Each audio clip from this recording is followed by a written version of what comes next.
जोहार साथियों, कल 1 सितंबर 2025 को नई दिल्ली के खान मार्केट स्थित लोक नायक भवन में ट्राइबल कमीशन ऑफिस जाकर जनजातीय विभाग के जो ट्राइबल कमीशन के हमारे चेयरमैन हैं आदरणीय अंतर सिंह आर्य जी से मुलाकात करी और कई महत्वपूर्ण जो आदिवासी समाज से संबंधित मुद्दे थे, जिसमें हाल ही में मध्य प्रदेश के खरगोन जिले में आरक्षक राहुल चौहान के साथ जो बर्बरता बरती गई, कुत्ते के बेल्ट से एक आरआई ने मारा, उस संबंध में आज दिनांक तक एफआईआर नहीं हुई। हमने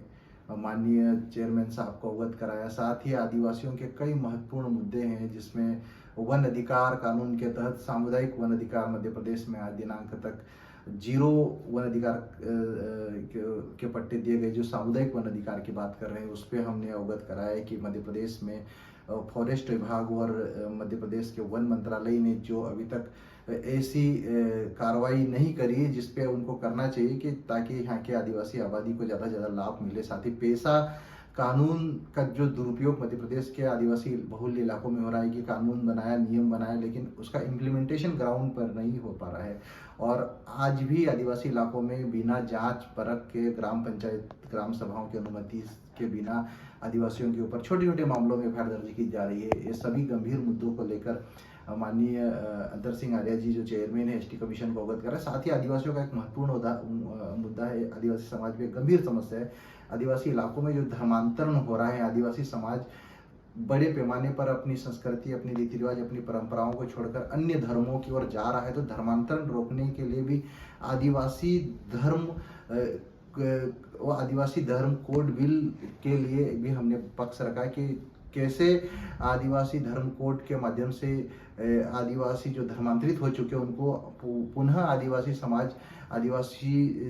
की रीति नीति से जोड़ा जाए, उसके लिए भी अपना पक्ष रखा। तो कई महत्वपूर्ण बिंदु कल 1 सितंबर 2025 को माननीय चेयरमैन साहब के साथ हम अवगत कराया और निश्चित ही हमने कहा कि भारत सरकार गृह मंत्रालय को आदिवासियों से संबंधित जो गंभीर मुद्दे हैं उनको जल्द से जल्द अवगत कराया जाए, ताकि आज देश के आदिवासियों को मुख्य धारा से जोड़ा जाए, उनको विकसित भारत के सपने में जोड़कर आदिवासियों को विकास की नई राह दिखाई जाए। शैक्षणिक रूप से पिछड़ा हुआ समाज, राजनीतिक रूप से पिछड़ा हुआ समाज, आज समाज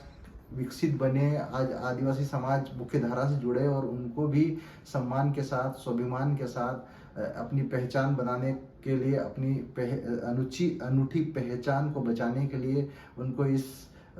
लोकतांत्रिक व्यवस्था में, संवैधानिक व्यवस्था में उनको एक अपनी पहचान बनाए रखने के लिए सम्मान के साथ जीना का अधिकार मिले। ऐसी इन गंभीर मुद्दों पर चर्चा करी। निश्चित ही